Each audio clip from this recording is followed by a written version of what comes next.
नमस्कार, मैं अपने YouTube चैनल एस राज क्लासेस भंगिया पर स्वागत कर रहा हूँ। आज आपको बहुत बच्चों लोग के कन्फ्यूजन वाली बात होती है, मैं आज उसको दूर करने आया हूँ। अगर चैनल पर नए हो तो चैनल को सब्सक्राइब कर लेंगे। आज आपको मैं बता रहा हूँ कि ऑक्सीकरण, जिसका दूसरा नाम होता है उपचयन, ऑक्सीकरण का ही दूसरा नाम है उपचयन।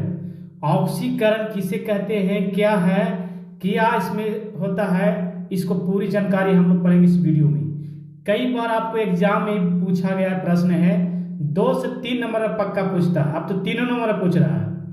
चलिए ऑक्सीकरण समझेंगे यानी उपचयन समझेंगे। ऑक्सीजन का जुड़ना, ध्यान दीजिएगा, शॉर्ट में इससे अशॉर्ट हो नहीं सकता। ऑक्सीजन का जुड़ना ऑक्सीकरण कहलाता है। सीधी बात यह है कि अगर ऑक्सीजन जुड़ेगा तो हो जाएगा आपको ऑक्सीकरण। इनमें ऑक्सीजन का संयोग होता है, संयोग कहने के मतलब होता है जुटता है। तो आपको इस समझ में आ गया होगा कि ऑक्सीकरण किसे कहते हैं, उपचयन किसे कहते हैं। तो जिसमें ऑक्सीजन का जुड़ना ऑक्सीकरण कहलाता है, अर्थात कहने का मतलब ऑक्सीजन का संयोग को ही हम लोग क्या कहेंगे, ऑक्सीकरण या उपचयन बोलेंगे। आगे चलते हैं, ध्यान दीजिए। ऑक्सीकरण के अगर एग्जाम्पल हम चलें तो ध्यान लीजिएगा, सल्फर और ऑक्सीजन जब संयोग हुआ तो सल्फर डाइऑक्साइड हुआ, तो यहां पर सल्फर का क्या हुआ, सल्फर का ऑक्सीकरण हुआ। यहां पर नाइट्रोजन और ऑक्सीजन को तो नाइट्रोजन ऑक्साइड बनाया, तो यहां पर ध्यान दीजिए नाइट्रोजन का ऑक्सीकरण हुआ। कार्बन डाइऑक्साइड, कार्बन और ऑक्सीजन मिला तो कार्बन डाइऑक्साइड बना, तो किसमें किसका हुआ, कार्बन का ऑक्सीकरण हुआ। उसी प्रकार से हाइड्रोजन ऑक्सीजन, इसी तरह से एग्जाम्पल आपको दिया गया है। इस तरह का रहेगा तो पूछेगा निम्न से कौन सा ऑक्सीकरण है, उपचयन है। तो आप याद रखिएगा, अगर ऑक्सीजन अगर जुड़ रहा है तो संयोग हो रहा है तो आपको ऑक्सीकरण के एग्जाम्पल होगा। आगे चलते इसके बारे में कुछ हम विशेषताएं हम लोग याद रखेंगे। विशेषताएं यानी पॉइंट क्या है, तो पॉइंट यह बनेगा आपको कि इनमें विद्युत ऋणात्मक तत्वों के अनुपात में वृद्धि होती है। इनमें विद्युत इलेक्ट्रिक है ना, ऋणात्मक तत्वों के अनुपात जो होता है उसमें क्या होता है, आपका वृद्धि बढ़ जाता है।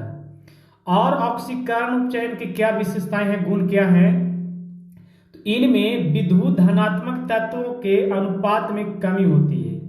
अगर ऋणात्मक बढ़ेगा तो धनात्मक की क्या होगा, आपको कमी होगा अनुपात। एक कहाँ काम करेगा, तो ऑक्सीकरण है ना, जब अंतर लिखिएगा ना अनऑक्सी ऑक्सी के, तो वहां पर आपको अंतर, उपचयन और औपचारिक जब अंतर लिखिएगा तो वहां पर काम देगा सब गुण। और इसे भी आपका ऑब्जेक्टिव में भी काम देगा सभी पॉइंट। तो आप इसे हो सके तो नोट कर लें, चैनल पे होंगे तो, और रोक रोक के नोट कर सकते हैं, स्क्रीनशॉट भी ले सकते हैं। आगे है, इनमें विद्युत धनात्मक तत्वों के संयोजकता में वृद्धि होती है। आप पहले ऋणात्मक तत्वों का अनुपात में वृद्धि होती है, तो ऋणात्मक तत्वों का अनुपात में वृद्धि होगा, धनात्मक तत्वों के अनुपात में कमी होगा।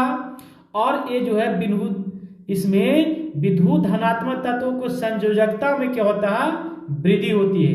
अब सबसे जो महत्वपूर्ण पॉइंट ये है, इनमें इलेक्ट्रॉन का त्याग होता है।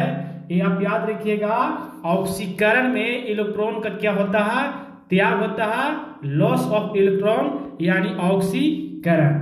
और इनमें ऑक्सीकरण संख्या बढ़ती है। ये सभी के सभी जो है इनकी गुण पूछिएगा, ये अंतर में आपको काम देगा, विशेषताएं में काम देगा। तो हो सकता है स्क्रीनशॉट ले लें, और स्क्रीनशॉट लेने से तो आपको मोबाइल में ही रहेगा, लेकिन आपका दिमाग में तभी होगा जब आप इसे याद करेंगे।